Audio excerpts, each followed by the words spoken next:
going on, y'all? It's your man DA. In this one, I want to talk about why it is that you continue to live within the same cycles in your life over and over and over again, and you can't seem to get out. But I'm gonna help you in this one, right? Pay attention. So there are three things I feel that keep us living in these negative loops. The first one being that we just simply lack self-awareness. We don't know ourselves well enough to progress our lives forward. Like, we're unaware of the things that trigger us emotionally. We're unaware of the thoughts that we have about ourselves. And we think we know what we think about others, right? We have all these opinions and judgments and things, right? But we're completely unaware as to how those thoughts, those emotions, those feelings are really creating our world. When we grow in our self-awareness, right, when we recognize what it is that's bothering us, right? It's not just somebody's face. I get it, right? Some people feel like, oh, the faces are just punchable, right? You have a very punchable face. I don't suggest or recommend that anybody goes out punching punchable faces. Fact of the matter is, there is a judgment that you hold of that individual that is coloring your experience of them. And how you feel about them says more about you than it does about them at all. Because at the end of the day, what other people think about you is none of your business, and what you think about other people doesn't matter. But we're oblivious to these facts because we're just kind of floating through life, allowing it to happen. We go through life feeling as though, okay, if this happens over here, if that happens over there, then maybe I'll do this or I'll do that. The fact of the matter is, life is responding to you. Your life is colored and shaped and formed by your perception of it. Yes, all of life is formed by your perception. There are very few elements of your existence that are not shaped by your perception. And in that case, we're talking about laws, like we're talking about things like gravity. We're talking about the mere fact of existence. Although people try to question it and argue it, fact of the matter is, if you're watching this video right now, you're not doing something else. As far as you're concerned, you're here with me right now.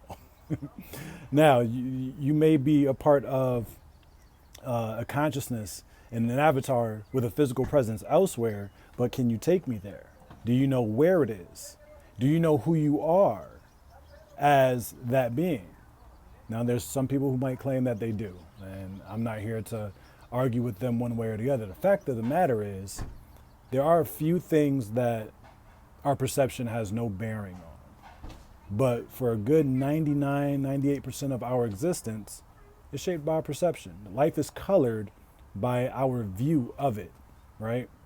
Think about the example of two people who experience a tragedy, right? A hurricane or a tornado rips through a town. One person is completely distraught and inconsolable, right? They lost everything, and for them, they're hopeless. It's the end of the world. Take somebody who lived right next door to them, who lost everything as well, and yet they're as peaceful, and they're as serene, and they're calm, and there's like, you know what? We're going to rebuild, and we're going to rebuild bigger and better. Now, how is that possible that two people can experience the same exact phenomena and respond completely different to it? It's because life is shaped by our perceptions. I like to say there are no jerks, there are no a-holes out in the world. It doesn't exist. You can't go anywhere in nature and find a jerk. You just can't. Jerks and mean people only exist in your judgments of them. So by becoming aware of how you're shaping your reality with your mind, with your perception, with your words, with your thoughts, by becoming aware of that, of the triggers, right? The things that are sparking those emotions, right? You can trace back every emotion to a thought. And when you do that, you grow in this awareness, you begin to recognize like, oh, okay, no, they weren't being a jerk. They were just having a bad day. They were just off in that moment, right? It was simply a mistake. And regardless, even if people do intentionally act maliciously. I mean, there are manipulative individuals, or there are people who manipulate situations to their best interest. It's a key distinction. There are individuals who look to manipulate situations to their best interest, but does that necessarily make them bad people, right? I get it. No one likes to be manipulated, right? But recognize that you are in control of your response to every single event in your life. And until you grow in your awareness, you're not going to have that power. The second reason I believe that we experience these cycles is quite simply that we haven't learned the lessons that God wants us to. I believe that our entire lives are moving in sync with the greater movement of life, and that there is a being of higher intelligence sort of superintending it all. Not so much like a chess game where certain pieces are being strategically placed, but it's more like a play. It's more like an unfolding of a drama where the script writer has determined, okay, this person's coming in at that time, this event is going to take place then and there. But again, it's not in this deterministic, fatalistic view, because inside of the drama, we still very much have free will. We still very much have the ability to choose and to decide for ourselves how it is we're going to live. So you want to begin to recognize that the moments and the things that you experience inside of your life are there to teach you lessons. We go through these different times and moments simply because there are things that our soul needs to know. And unless we learn these lessons, we're going to continue to have to go through the same class over and over again. Just like being in school, unless you pass, right? Unless you pass the test, unless you pass the grade, you're not moving on. For us in life, it's more like we need to learn the skills. We need to earn the wisdom, right? We need to see inside of ourselves something that we need to leave behind, because where we're going, we can't take certain baggage with us. And so until we drop old baggage, until we learn the wisdom, until we actually grow into the one who can do the thing that we're going to be doing, God will keep us at a particular level, and we will continue to experience the same thing until we progress. I've seen this in my own life, primarily in areas of money. For a while, around the same time of year, my money would do the same exact thing, and I'd be like, yo, what's going on? And it wasn't until I began to realize, like, okay, I need to be of more service out in the world. I need to be giving more so that it opens up the channels of receiving, so that next time we get to this certain place, we've created this inflow and everything's gravy, right? On that note, that's also a reason why inside of my coaching right now, I began to offer what I'm calling reset conversations.